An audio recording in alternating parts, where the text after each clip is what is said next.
Good morning students. Okay, మనము నిన్న క్లాస్లో మన యొక్క ఫిఫ్త్ చాప్టర్ అయినటువంటి గణన నియమాలు మొత్తం మనకు చదవడం అనేది కంప్లీట్ అవ్వడం జరిగింది. సో మనం ఒకసారి ఈ టాపిక్లో చూసుకున్నట్టయితే ఒకసారి ఇంపార్టెంట్ క్వశ్చన్స్ ఒకసారి మరొకసారి చూడండి. సో అది ఒకసారి మళ్ళీ మీరు రిజైన్ చేసుకోండి. సో ఫస్ట్ వచ్చేసి 4 మార్క్స్ వెళ్తున్నాను. ఫస్ట్ది ఘర్షణ వల్ల లాభాలు మరియు నష్టాలు.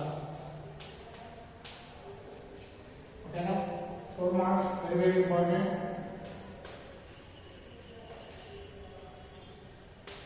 నెక్స్ట్ ఘర్షణను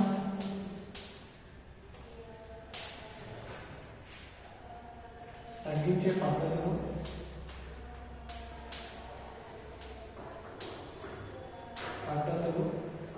ఏమిటి? ఓకేనా? నెక్స్ట్ ద్రవ్యవేగము, ప్రచోదనము,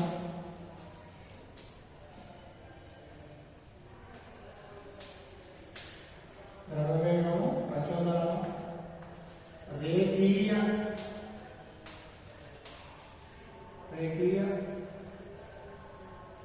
ద్రవ్యవేగము,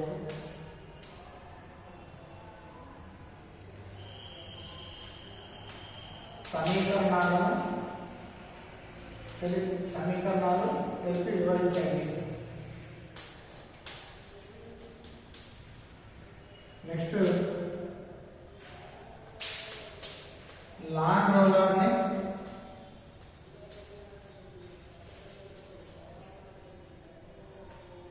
నెట్టడం కంటే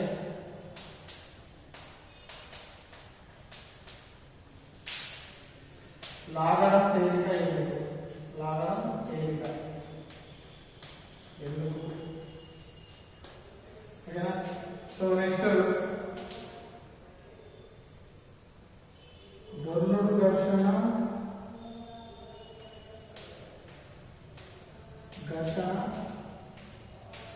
పాటించే నియమం.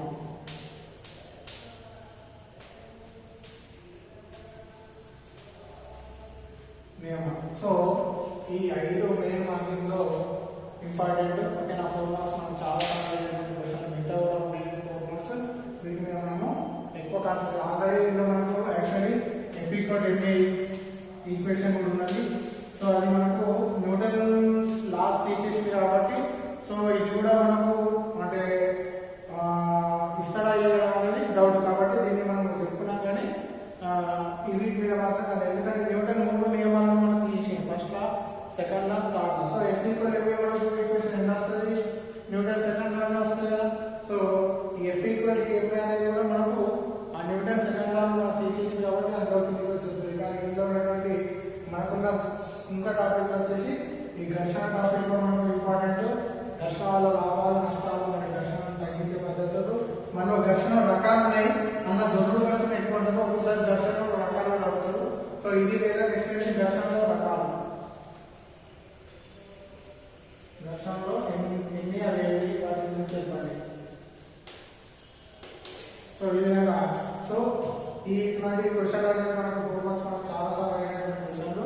సో వీటి మీద ఒకసారి ఎక్కువ కాన్సన్ట్రేషన్ చేయాలి. ఫస్ట్ ఘర్షణ వల్ల లాభాలు నష్టాలు. ఘర్షణ వల్ల నడుస్తున్నాము, ఘర్షణ వల్ల మనం ఏం చేస్తున్నాం, నడవగలుగుతున్నాము, పరిగెడుతున్నాము. ఓకేనా? అదేవిధంగా రోడ్ల పైన వాహనాలు నడవడానికి ఘర్షణ ఉపయోగపడుతుంది. అదేవిధంగా మేకులు కానీ గోడకు కానీ చెట్లకు దిమ్మలకు దించడానికి కూడా మనకు ఘర్షణ ఉపయోగపడుతుంది. ఈ విధంగా ఓకేనా? ఈ విధంగా అంటే ప్రతిదీ మనకు ఈ విషయంలో ప్రతిదీ మన ఘర్షణ వల్ల చాలా అనేది ఉపయోగాలు ఉన్నాయి. సో ఈ విధంగా ఘర్షణ వల్ల నష్టాలు అంటే యంత్రాల భాగాలు అయిపోవడం జరుగుతుంది. యంత్రాలు వేడెక్కి వాటి దక్షత అనేది మణిక అనేది తగ్గుతుంది. అదేవిధంగా ఘర్షణ వల్ల నష్టాలు అంటే ఇంకా చూసుకున్నట్టయితే ఏంటి ఘర్షణ వల్ల నష్టాలు అంటే ఏం చేస్తుంది, శక్తి అనేది ఉద్భవించి అక్కడ ఆ యొక్క వస్తువు అనేది ఘర్షణలోనే వాటి యొక్క భాగాలు అయిపోతాయి. ఈ విధంగా ఘర్షణ వల్ల నష్టాలు అనేది ఉంటాయి. సో ఇవి ఇంపార్టెంట్. సో ఘర్షణ తగ్గించే పద్ధతులు చెప్పినాం, 4 రకాలు అవి, అది ఇంపార్టెంట్. నెక్స్ట్ ద్రవ్యవేగం, పరిచయం, రేడియో ద్రవ్యవేగం చెప్పినాం. సో ఇది చాలా ఇంపార్టెంట్, 2 మార్క్స్ ఇంపార్టెంట్. మళ్ళీ దీని మీద మనకు 2 మార్క్స్ క్వశ్చన్ కూడా మనకు చాలా ఉన్నాయి కదా. ఆ 2 మార్క్స్ కూడా దీని మీద 2 మార్క్స్ కూడా అరేంజ్ చేస్తుంది. ఓకేనా. తర్వాత ఇది కూడా లాంగ్ రోల్ అనేది ఏంటంటే లాంగ్ ఇంపార్టెంట్. నెక్స్ట్ ఋతువు ఘర్షణ పాటించమని దాని యొక్క నియమాల గురించి అది కూడా ఇంపార్టెంట్. సో ఈ విధంగా 4 మార్క్స్ చూసుకున్నట్లయితే ఇవి చాలా ఇంపార్టెంట్. మీరు కొంచెం కాన్సన్ట్రేషన్ చేయండి. విద్యార్థులు చదవాలంటే కొంచెం ఎక్కువ కాన్సన్ట్రేషన్ చేయాలి. నెక్స్ట్ 2 మార్క్స్ చూద్దాం. విధంగా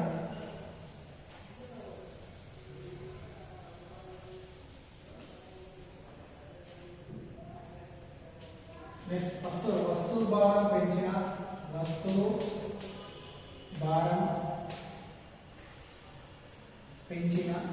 లేదా పెంచిన ఘర్షణ గుణకం ఏమవుతుంది? ఘర్షణ గుణకం ఏమవుతుంది? Very very important. 2 మార్క్స్ చాలా సార్లు అయ్యింది. ఓకేనా. నెక్స్ట్ గుర్రం చలనంలో కంటే అది బయలుదేరే ముందు ఎక్కువ బలం ఉపయోగిస్తుంది ఎందుకు? ఇది కూడా ఏంటిది? సీమాంతర ఘర్షణ లేదా స్థైతిక ఘర్షణ కదా. స్థైతిక ఘర్షణ ఉన్నాయి కదా. సో అది నెక్స్ట్ ఏంటిది?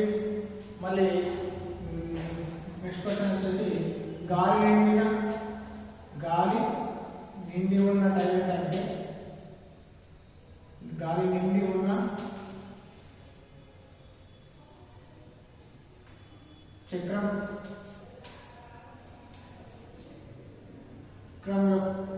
గాలి నిండి ఉన్న చక్రం యొక్క కారు కంటే గాలి లేని చక్రం టైరు తొందరగా ఆగిపోతుంది. అంటే ఇది ఏంటంటే గాలి అంటే ఒక కారు తీసుకున్నట్టయితే ఆల్రెడీ చెప్పిన కారు వాటి యొక్క టైర్ అనేది గాలి నిండి ఉంటే ఏంటిది? గాలి నిండిన టైర్ కంటే గాలి లేని టైర్ యొక్క చక్రం గల కారు తొందరగా ఆగిపోతుంది. ఎందుకంటే ఆల్రెడీ మనకు తెలుసు. దీనివల్ల మేము దొరుడు ఘర్షణ బలం అనేది అధికంగా ఉండడం వల్ల అది ఆగిపోతుంది. ఇది కూడా ఇంపార్టెంట్. నెక్స్ట్ ఇంకోటి ఇలా తీసుకున్నట్టయితే రేఖ వేగం మీద 3 క్వశ్చన్లు చెప్పిన 3 క్వశ్చన్లు కూడా ఇంపార్టెంట్. ఏంటంటే ఫస్ట్ బుల్లెట్ తుపాకీ నుండి బుల్లెట్ పేల్చితే తుపాకీ నుండి బుల్లెట్ పేల్చితే ఏంటిది? తుపాకీ బుల్లెట్ ముందుకు పోతుంది. తుపాకీ వెనుకకు నెట్టబడుతుంది. ఎందుకు? తుపాకీ వెనుకకు నెట్టవేయబడుతుంది ఎందుకు? ఓకేనా. ఈ విధంగా అంటే రెగ్యులర్ ఓకేనా. నెక్స్ట్ ఇంకో క్వశ్చన్ చూసినామండి. విరామ స్థితిలో ఉన్న బాంబు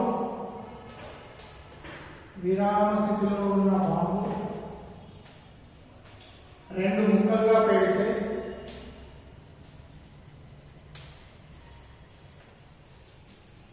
అవి వ్యతిరేక దిశలో చెల్లిస్తాయి.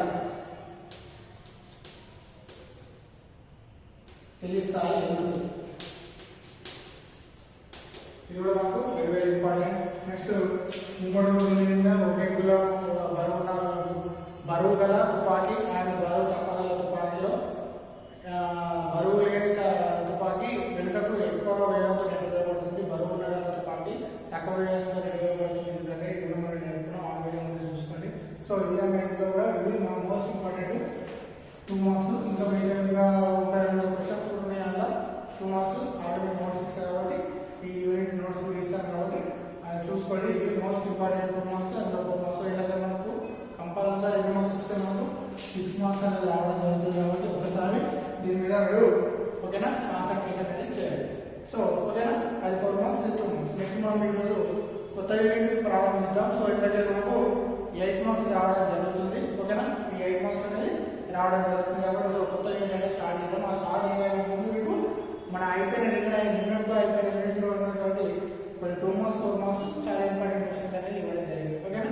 సో ఇది ఒకసారి మీరు చూసుకోండి. Okay, right.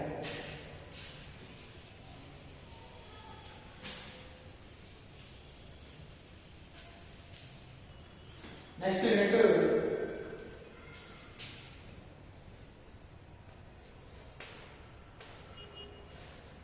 పని, శక్తి,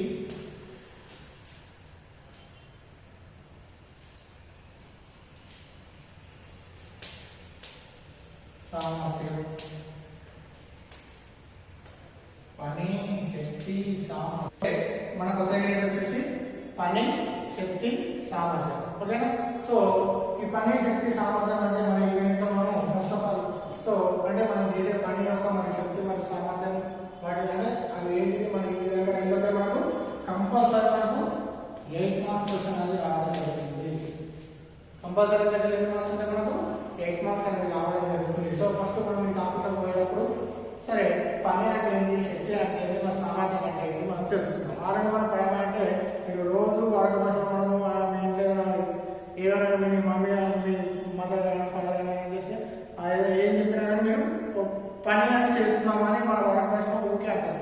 మరి అసలు పని అంటే ఏంటి? నువ్వు పని చేయమన్నా అనుకో, అబ్బా అమ్మ నాకు ఇప్పుడు చేసేంత నాకు లేదమ్మా, నాకు నేను చేయమ్మా అన్నా అంటే అందులో ఉంటా అంటే నువ్వు చేయాలంటున్నావు అంటే నీకు అంత ఆ పని చేసే శక్తి అనేది లేదు అన్నాడు. అంటే శక్తి అనేది లేదు. సో కానీ నువ్వు ఆల్రెడీ నువ్వు ఇంత పని మా ఇంత పని చెప్తారు, సరే నువ్వు చేస్తాను అంటావు. అన్న తర్వాత పోయి ఆ పని చేయడానికి అక్కడ ఉన్న ఫర్ ఎగ్జాంపుల్ మీ ఇంట్లో ఏదో ఒక బల్ల అనేది అక్కడి నుంచి లేక అక్కడ పెట్టమని చెప్పారు. సో ఫస్ట్ టైం ఏం చేస్తున్నావు, నువ్వు పోయిన పని అంటే చెప్తున్నా మామూలుగా లాజిక్ చెప్తున్నా. సో మీ ఇంట్లో ఒక పని చెప్పారు, సో బల్ల తీసి అక్కడ వేయమన్నారు. సో నువ్వేం చేస్తావు, చేసి ఒక అంటే అక్కడికి వెళ్ళి ఆ వస్తువుని తీసి ఒక దగ్గర పెట్టేస్తావు. అంటే అక్కడ నువ్వు పని చేసినావు, పని అయిపోయిందా అంటే ఆ పని అయిపోయింది. నెక్స్ట్ అదే విషయం ఇంకోసారి మీ ఇంట్లో అదే విషయము అరే బాబు ఆ బల్ల తీసి అక్కడ పెట్టారంటే బామ్మ ఇప్పుడు నేను చేయాలని ఓకే లేదో అని ఓకేనా? అంటే అప్పుడు నేను శక్తి లేదు అంటే మీ దగ్గర తగినంత శక్తి లేదు కాబట్టి అక్కడ నేను శక్తి అనేది పని మీద ఎఫెక్ట్ అనేది చూపుతుంది కదా. నెక్స్ట్ ఏమన్నా సామర్థ్యం. సామర్థ్యం అంటే అదే విషయం మీ వాళ్ళు ఆ బల్ల తీసి అక్కడ పెట్టండి అని అంటే నువ్వు ఏం చేస్తావు, సరే పెడతామంటూ పోతావు, అడిగి పోయి అది చేద్దామని చేస్తావు. కానీ లేపి కొంత దూరం పెడతావు, కొంత దూరం తీసుకొని మధ్యలో ఆపేస్తావు. ఓకేనా? సో అంటే ఆ పని మొత్తం జరిగిందా జరగలేదు అంటే అక్కడ నీకు దాన్ని చేసేంత సామర్థ్యం నీకు లేదు అన్నట్టు కదా. అంటే నీకు ఇక్కడికి అక్కడ పెట్టమంటే అక్కడ మధ్యలో ఆపేసినాం అంటే నీకు పని చేసే సామర్థ్యం కూడా లేదు, తగ్గిపోయింది అన్నట్టు అంటే ఆ విధంగా సామర్థ్యం. కానీ వాటిని మనం ఫిజిక్స్ పరంగా డెఫినేషన్ పరంగా ఏ విధంగా నేర్చుకుంటామో మనం ఇప్పుడు చూద్దాం. ఓకేనా? ఫస్ట్ టైం మనము పని,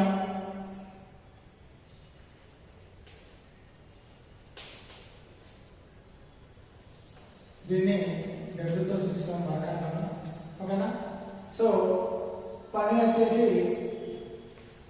అంటే పని అంటే ఏం తెలుస్తాం. సో ఏదైనా ఒక వస్తువుపై బలం ప్రయోగించినప్పుడు ఏమంటాం, ఏదైనా ఒక వస్తువుపై బలం ప్రయోగించినట్టయితే ఫర్ ఎగ్జాంపుల్ నేను ఇక్కడ ఒక వస్తువు ఉన్నది. సో ఇక్కడ వస్తువు నేను దీన్ని బలం ప్రయోగించిన ఇట్లా నెట్టుతుంటే ఏం చేస్తుంది, ముందు జరుగుతుంది. సో ఇక్కడ పని ఎప్పుడు జరిగిన పని ఎప్పుడైందంటే ఏదైనా ఒక వస్తువుపై బలం ప్రయోగించినట్లయితే ఆ వస్తువు బలం ప్రయోగించిన దిశలోనే స్థానభ్రంశం చెందినట్టయితే అక్కడ బలం పనిచేసింది అంటాము, లేదా అక్కడ పని జరిగింది అని అంటాము. మరోసారి ఏదైనా ఒక వస్తువుపై ఒక బలాన్ని ప్రయోగించినట్టయితే ఆ బలం ప్రయోగించిన దిశలోనే ఆ వస్తువు స్థానభ్రంశం చెందినట్టయితే ఓకేనా, అక్కడ ఆ బలం పని చేసింది అంటాము, లేదా అక్కడ పని జరిగింది అని అంటాము. ఓకేనా? సో చూడండి, ఒక వస్తువు ఉన్నది,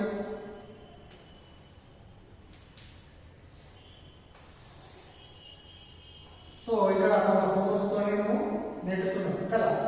సో కొంత ఫోర్స్తో నెట్టినట్లయితే అది ఏం చేస్తుంది, బలం ప్రయోగించిన దిశలోనే ఈ వస్తువు అనేది స్థానాంశం చెందింది.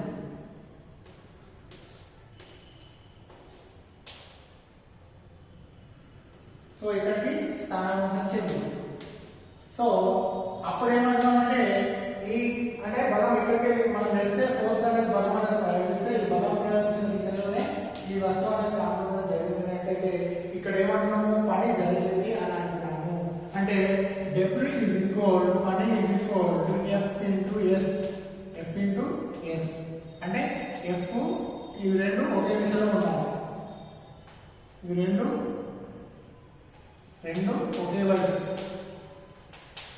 ఒకే వైపు ఉంటే అప్పుడు ఏమంటే బలం ప్రయోగించే దిశలోనే స్థానాంతరం కూడా చెందినట్లయితే దీనేమంటాము అక్కడ పని జరిగిందని అంటాము. పని is equal to W is equal పని ఈజ్ ఈక్వల్ ఏమంటున్నాము పని W is equal F into S.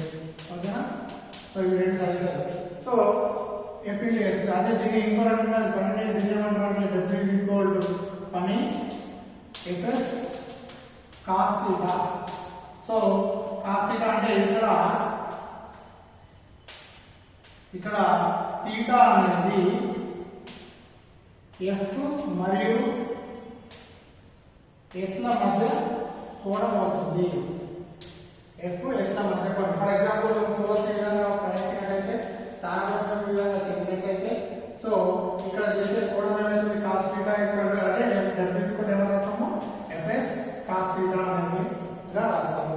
లేదా W equal F into S అనేది అంటాము. పని అనేది ఒకటి అదిశ రాశి. పని అనేది అదిశ రాశి. పని అనేది అదిశ రాశి. దీనికి ప్రమాణాలు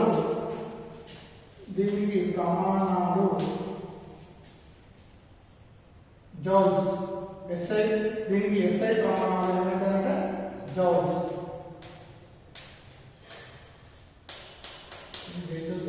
ఈ విధంగా పని అనేది చూసాం. పని W అనేది F ఇంటూ S. Fs ఏమో రావచ్చు Fs cos theta గా తీసుకున్నాం. Fs cos theta అనేది Fs cos theta అనేది ఆ రెండింటి మధ్య చేసే కోణాన్ని ఏమొస్తాము Fs cos theta అంటే బలం ప్రయోగించిన బలము మరియు S మధ్య కోణాన్ని theta తీసుకుంటాము. సో పని అనేది ఒక అదిశ రాశి. కానీ ఇక్కడ బలము అనేది స్థానాంతరం అనేది సదిశ రాశి కానీ ఇక్కడ ఎప్పుడైతే దీని గురించి మీకు అదిశ రూపంలో వస్తుంది. ఓకేనా? అదిశ రూపంలో మరి రెండు సదిశల యొక్క లబ్ధం అనేది ఓకేనా రెండు సదిశల యొక్క ఒక లబ్ధం రెండు సదిశల యొక్క లబ్ధం తీసుకున్నట్టయితే ఏమవుతుంది అప్పుడు Fs అనేది cos theta గా తీసుకుంటాము. సో ఈ విధంగా నిర్వచించవచ్చు. సో పని F ఇంటూ బిందు లబ్ధం అంటే ఓకేనా బిందు లబ్ధం అంటే రెండు సదిశల యొక్క బిందు లబ్ధం అనేది ఏమైందంటే ఒక అదిశ అయితే మనం నెక్స్ట్ తెలుసుకున్నాం. సో ఇక్కడ theta అనేది ఏమైతుంది F మరియు S ల మధ్య కోణంగా తీసుకుంటాం. సో పని అనేది ఒక అదిశ రాశి ప్రమాణాలు అనేది SI ప్రమాణాలు అనేది జౌల్స్ గా తీసుకుంటాం. నెక్స్ట్ పని నెక్స్ట్ శక్తి ఏంటి శక్తి.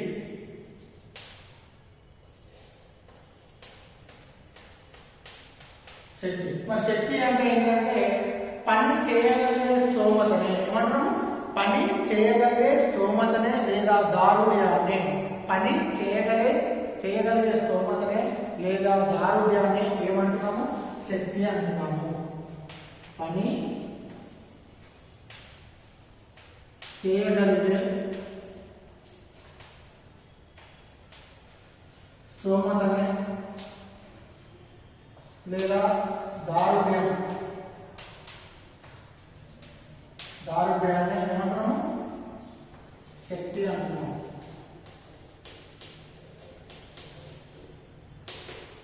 దీనికి ప్రమాణాలు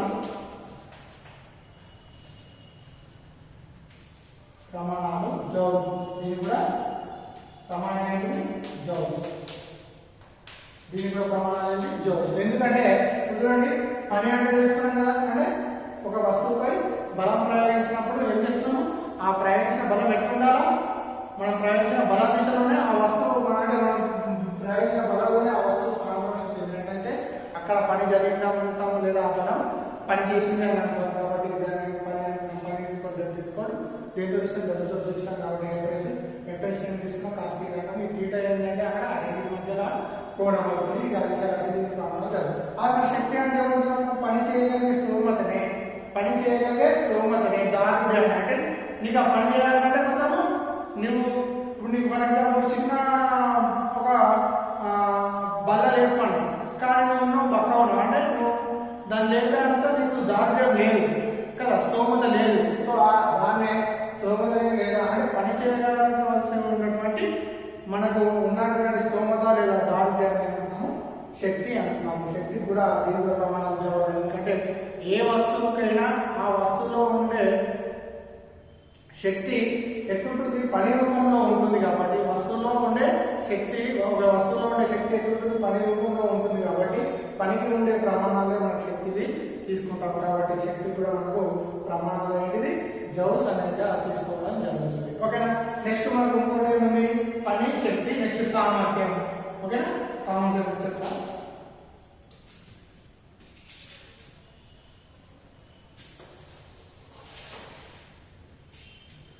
నెక్స్ట్ ఏంటి సామర్థ్యం. సామర్థ్యాన్ని క్యాపిటల్ P తో సూచిస్తారు. ఓకేనా, సామర్థ్యం క్యాపిటల్ P తో సూచిస్తాము. సో సామర్థ్యం తీసుకున్నట్టయితే మరి శక్తి అంటే మనం పని చేయగలిగే స్తోమత దారిద్ర్యం శక్తి అంటున్నాం కదా.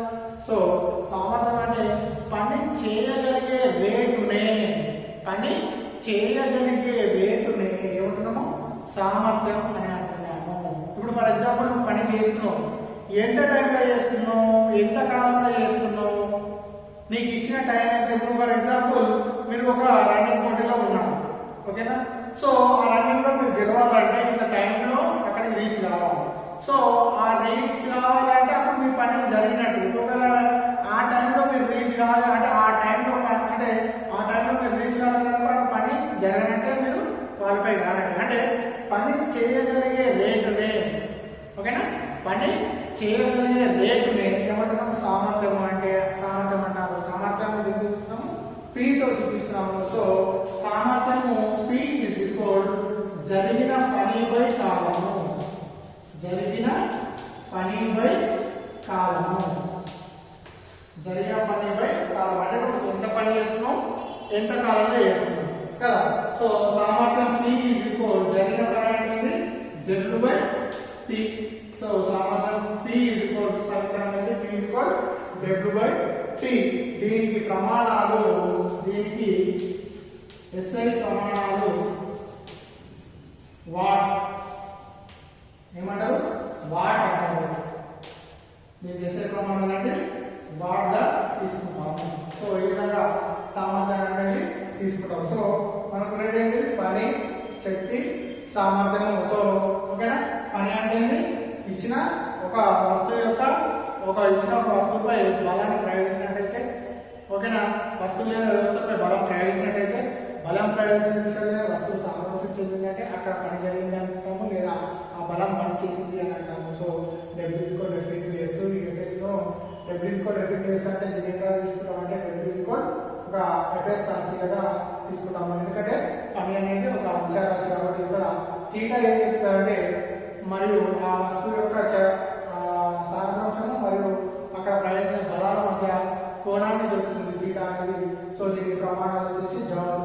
అదేవిధంగా నెక్స్ట్ టైం శక్తి అంటే పని చేయగలిగే స్తోమతనే లేదా దారిని అంటే ఆ పని చేయగలతో చేయలేమా అని తెలిపేది దాని అంటున్నాము శక్తి అంటున్నాము. శక్తి కూడా ప్రమాణాలు తీసుకున్నట్టయితే జౌల్. అదేవిధంగా సామర్థ్యం తీసుకున్నట్టయితే P తో సూచిస్తాం, క్యాపిటల్ P తో సూచిస్తాం.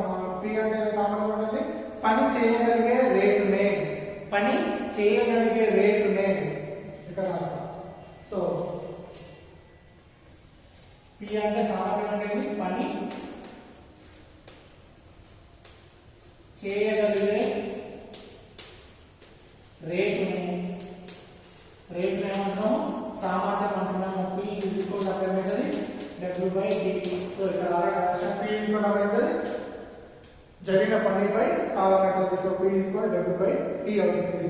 దీనికి వేసే ప్రమాణాలు వచ్చేసి వాట్ అనేది వాట్గా తీసుకుంటాము. ఓకేనా. సామర్థ్యానికి ప్రమాణాలు అనేది వాట్. ఓకేనా. అదేవిధంగా శక్తి ప్రమాణాలు అనేది జౌల్. అదేవిధంగా పనికి ప్రమాణాలు అనేది జౌల్. ఓకేనా. ఈ రెండింటి సేమ్ ఉంటుంది. సామర్థ్యానికి వచ్చేసి దాని యొక్క ప్రమాణాలు అనేది వాట్గా తీసుకుంటాం. ఓకే. రేట్, పని, శక్తి, సామర్థ్యం. ఓకే. నెక్స్ట్ ఇంట్లో మరి బిందుల అర్థం అంటే ఏంటో చూద్దాం.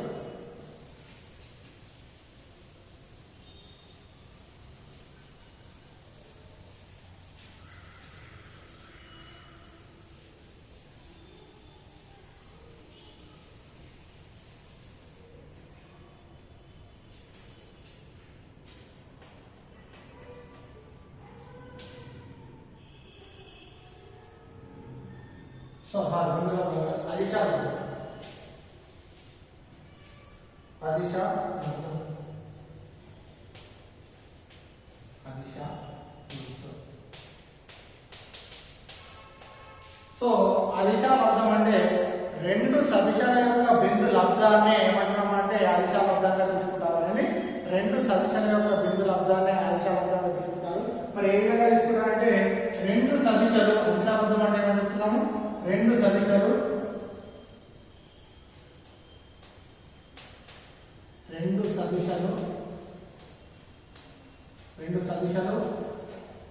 ఏ కామా బి ఇలా బిందు లబ్ధాన్ని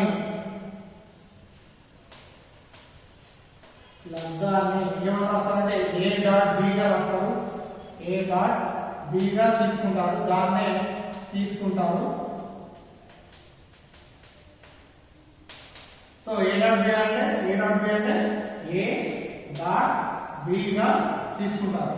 సో రెండు సదిశాలు ఏమనుకుంటున్నాము ఏబి అయితే వాటి యొక్క బిందు లబ్ధాన్ని ఏ డాట్ బి గా తీసుకుంటారు. అప్పుడు వాటి యొక్క సదిశాల లబ్ధాన్ని ఏమైనా చూపిస్తారు, ఏ డాట్ బి గా తీసుకుంటారు. సో దీన్ని ఏమని రాస్తారంటే ఏ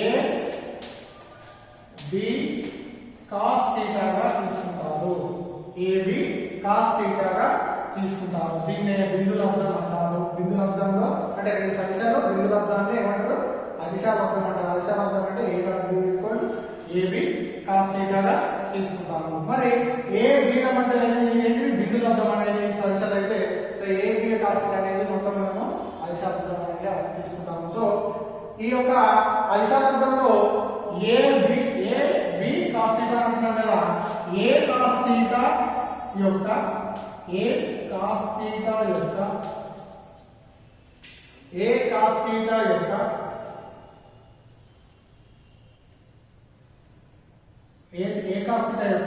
బి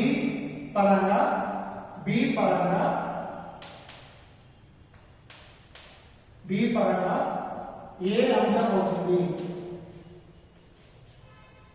అంటే ఏ కాస్ థీటా యొక్క బి పరంగా తీసుకున్నట్లయితే ఏ యొక్క అంశం అనేది అవుతుంది. అదేవిధంగా బి కాస్ థీటా పరంగా తీసుకున్నట్లయితే ఏ పరంగా బి యొక్క అంశం అనేది అవుతుంది. ఈ విధంగా ఈ రెండింటిలో ఈ విధంగా తీసుకుంటాము.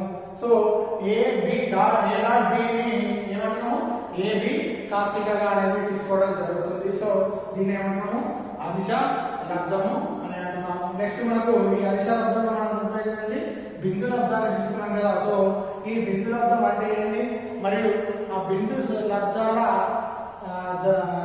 సూత్రాలు ఏ విధంగా ఉంటాయి అనేది మనము రేపటి క్లాస్ తెలుసుకున్నాం. సో ఈ విధంగా అదిశా లబ్ధం అంటే రెండు సదిశాలు ఏబిలో తీసుకున్నట్టయితే ఏబి యొక్క బిందు లబ్ధాన్ని ఏ డాట్ బి గా తీసుకుంటారు. అప్పుడు ఏ డాట్ బి ఏం తీసుకుంటాము ఏ బి మాడి కాస్ థీటాగా తీసుకుంటాము. ఓకేనా. అదిశా లబ్ధానికి ఫర్ ఎగ్జాంపుల్ తీసుకున్నట్టయితే మనం ఆల్రెడీ తీసుకున్నాము. ఎగ్జాంపుల్ ఏమో తీసుకున్నాము ఎఫ్ఎస్. సో ఎఫ్ఎస్ ఏమో రాసుకోవచ్చు ఎఫ్ఎస్ కాస్ థీటాగా రాస్తాం లేదా. సో అదిశా లబ్ధానికి మనకు ఎగ్జాంపుల్ తీసుకున్నట్టయితే మనం సంబంధం తీసుకున్నట్టయితే పని జరిగిన పని డబ్ల్యూ రాసుకోవచ్చు ఎఫ్ఎస్ ఏమో తీసుకున్నాం ఎఫ్ఎస్ కాస్ థీటాగా తీసుకుంటాము. సో ఏ కాస్ థీటా పరంగా ఏ కాస్ థీటా యొక్క బి పరంగా ఏ యొక్క అంశం బి యొక్క అంశం ఏ అవుతుంది ఏ అంశం అవుతుంది ఏ కాస్ థీటాలో బి కాస్ థీటా తీసుకున్నట్లయితే సో ఏ పరంగా యొక్క బి యొక్క అంశం అనేది అవుతుంది. సో ఈ విధంగా అంటే ఇది లేదా ఇది అవుతుంది. సో ఈ విధంగా అనేది అదిశా లబ్ధాన్ని తీసుకున్నాము. ఓకేనా. రేపటి క్లాస్లో మనము ఏం తీసుకున్నాము, రేపటి క్లాస్లో బిందు లబ్ధం అంటే ఏంటి, బిందు లబ్ధం. సో బిందు లబ్ధం అంటే ఏంటి మరియు బిందు లబ్ధం యొక్క బిందు లబ్ధం అంటే బిందు లబ్ధం అంటే ఏ మరియు డాట్ బి అంటే అంటే వాటిని ఒక డాట్ గా తీసుకోవడమే దాన్ని మనం బిందు లబ్ధం అంటున్నాము. ఓకేనా. ఆ బిందు లబ్ధాలని ఈ బిందు లబ్ధం యొక్క ధర్మాలు ఏ విధంగా ఉంటాయి అంటే మరి ధర్మాలు మనకు 4 ఉన్నాయి. సో ఆ 4 ధర్మాలను మనము రేపటి క్లాస్లో తెలుసుకుందాం. ఓకేనా. సో ఈ విధంగా ఈరోజు పని అనేది శక్తి అనేది సామర్థ్యం అనేది అదేవిధంగా అదిశా లబ్ధం. ఓకేనా. అదిశా లబ్ధం అంటే ఏంటి, సో అదిశా లబ్ధం అనేది రెండు సబ్జెక్టుల బిందు లబ్ధాన్ని అదిశా లబ్ధం అంటారు. దాన్ని ఎట్లా చూపిస్తామంటే ఏ రెడ్డి అని రెండు తీసుకున్నట్టయితే ఏ ఏ డాట్ బి. సో అప్పుడేమైతే ఏబి కాస్ థీటా తీసుకుంటాం. దానికి ఎగ్జాంపుల్ తీసుకున్నట్టయితే ఏంటిది W equal to FS equal to FS cos theta మనము తీసుకోవడం జరుగుతుంది. Okay right thank you.